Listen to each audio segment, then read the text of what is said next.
আসসালামু আলাইকুম। আমি Kamal Ahmed, north Carolina, America থেকে। আমি 1032 নম্বর ব্রাঞ্চের আ সম্মানিত সভাপতি মহোদয়, সেক্রেটারি মহোদয়, আমাদের ম্যানেজমেন্ট টিমের সবাই এবং সারা গ্রামবাসীর দৃষ্টি আকর্ষণ করছি। আপনারা দয়া করে যেকোনো ব্রাউজারে গিয়ে জাস্ট mojit.life লিখলে www.mojit.life এটা লিখলে আমাদের এই সার্ভিসটা দেখতে পাবেন। এরপরে আপনাদেরকে আসতে হবে ব্রাঞ্চেস। এখানে এসে আপনারা আপনাদের ব্রাঞ্চের নাম্বারটা লিখবেন। আমার ব্রাঞ্চেসে এসে আপনাদের ব্রাঞ্চের নাম্বার হচ্ছে 1032, 1032 নাম্বার ব্রাঞ্চ। এই যে আলী আহমেদ পাটোয়ারি জামে মসজিদ, এটাতে ক্লিক করবেন। করলে আপনাদের ব্রাঞ্চ আমাদের সামনে এসে গেছে, আলী আহমেদ পাটোয়ারি জামে মসজিদ। এটার বিস্তারিত এখানে আপনারা পাচ্ছেন। এই ব্রাঞ্চের পরিচালনায় কারা আছেন, নিচের দিকে আসলে ব্রাঞ্চ ম্যানেজমেন্ট টিম আমরা এখানে গেলে দেখতে পাবো এর পরিচালনায় কারা কারা আছেন।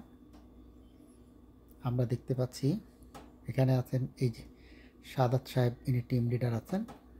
এনাকে আমরা রিসেন্টলি নতুন করে দিয়েছি। এই ব্রাঞ্চে প্রচুর অনিয়ম হওয়ার পরে ওনাকে আমরা এই ব্রাঞ্চের কার্যক্রম দেখার জন্য ওনাকে আমরা অবজারভার এবং ইনস্ট্রাক্টর নিয়োগ করেছি।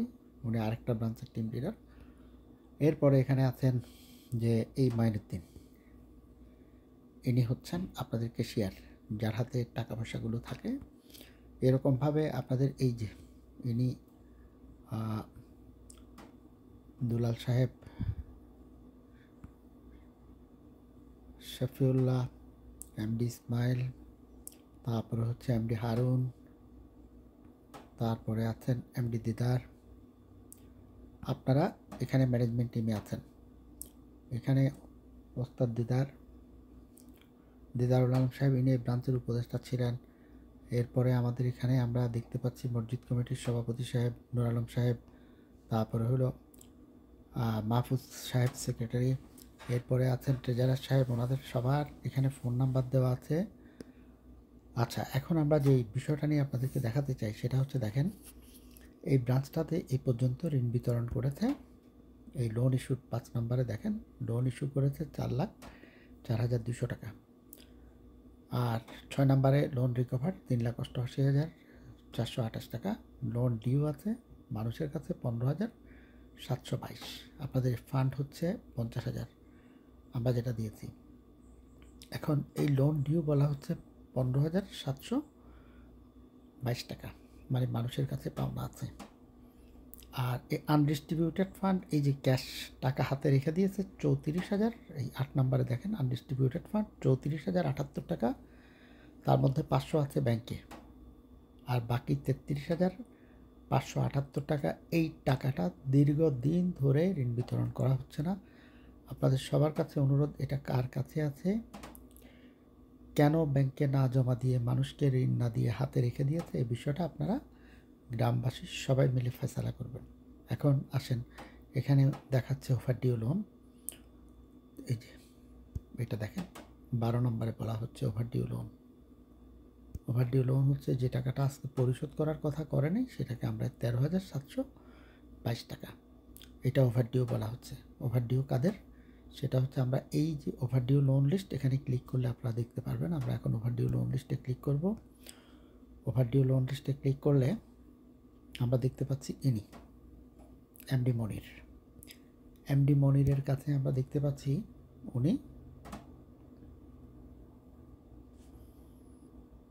4,000 টাকা ওভারডিউ করেছেন এবং সর্বশেষ পেমেন্ট ছিল ওনার 3 সেপ্টেম্বর, মানে অক্টোবর, নভেম্বর, ডিসেম্বর, জানুয়ারি ওনার কোনো পেমেন্ট নেই। কেন এই রোগটা টাকা দিচ্ছে না?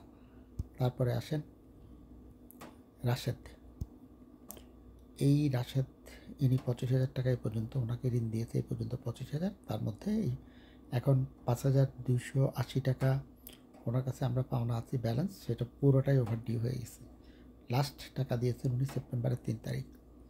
এবারে আসেন আপনি পরের জন, ইনি নুরুল আলম। উনি 17,000 টাকা ডিসবার্স করেছে, ওনাকে ঋণ দিয়েছে। ওনার কাছে এখন পাওনা আছে 6,492, তার মধ্যে 4,492 এটা ওভারডিউ হয়ে গেছে অলরেডি। এই টাকাটা উনি অনিয়ম করছেন, এখনও দিচ্ছেন না।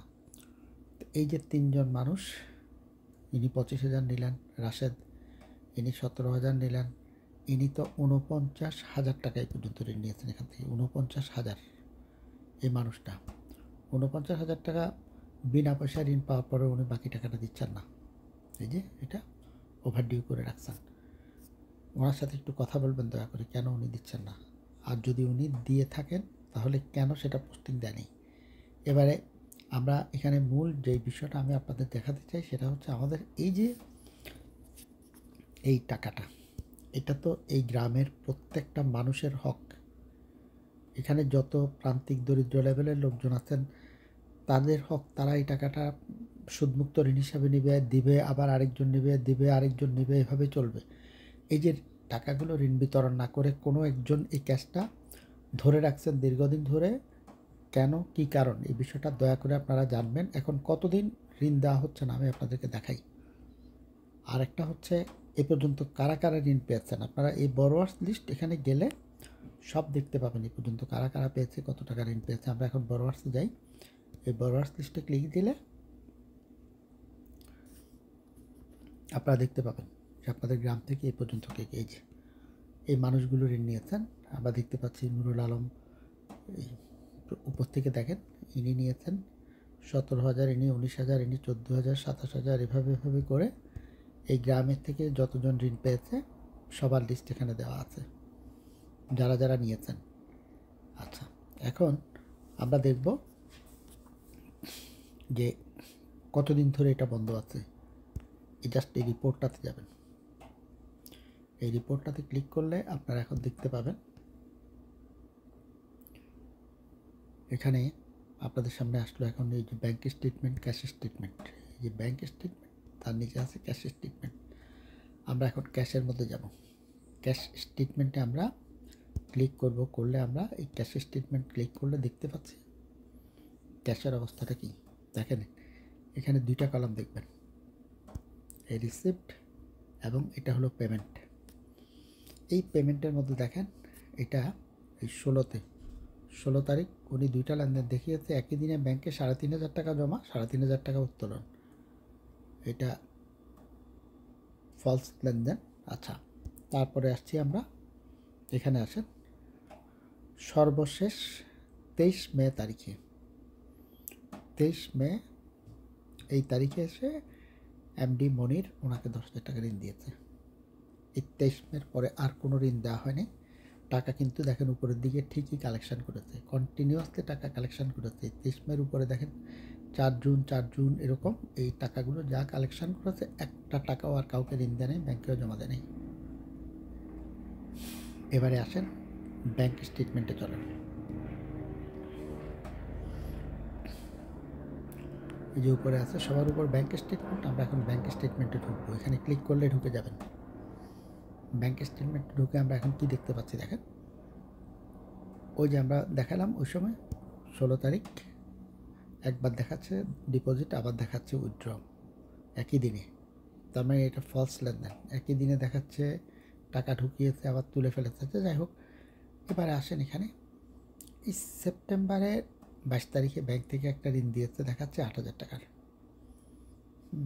এটা হচ্ছে এমডি রাশেদ। এই তার আগে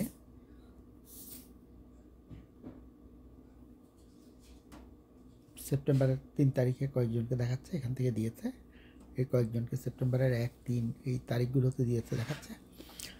এখন এটা ব্যাংক স্টেটমেন্টটা, ব্যাংক থেকে একটা স্টেটমেন্ট আপনারা মিলিয়ে দেখবেন এই জিনিসগুলো আছে কিনা। তো যাই হোক, আমরা এই পর্যন্ত যা জানতে পেরেছি বিভিন্নভাবে, সেটা হচ্ছে এই টাকা এই ক্যাশিয়ারের কাছে। আমি আপনাদের সবাইকে অনুরোধ করবো আপনারা দ্রুত ওনাকে বলেন এটা ব্যাংকে জমা দিতে। তারপরে আপনারা সবাই মিলে বসে কীভাবে এই কার্যক্রমটা জোরদার করবেন। আমি এই এলাকার মানে ছাত্র, যুবক, তরুণ এবং মুরব্বীরা যারা আছেন প্রত্যেককে অনুরোধ করবো, দেখেন কর্জে হাসানা সুদের বিপরীতে একটা সমাজকে সুন্দর করার জন্য এটা বিশাল মানে কন্ট্রিবিউশন রাখতে পারে।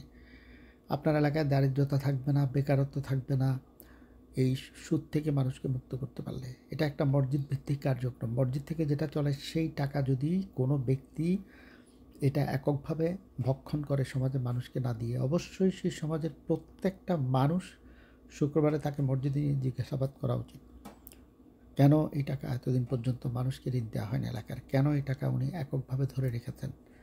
যাই হোক, আমরা ওনার কথাটা শুনি, শোনার পরে উনি ভালো কোনো উত্তর থাকলে সেটা বলবেন, আপনারা শুনবেন। আর সবাই মিলে যদি আপনারা ঐক্যবদ্ধ হয়ে সামনে যেতে চান, আমরা আরও ফান্ডের প্রোভাইড করব, যোগান দিব।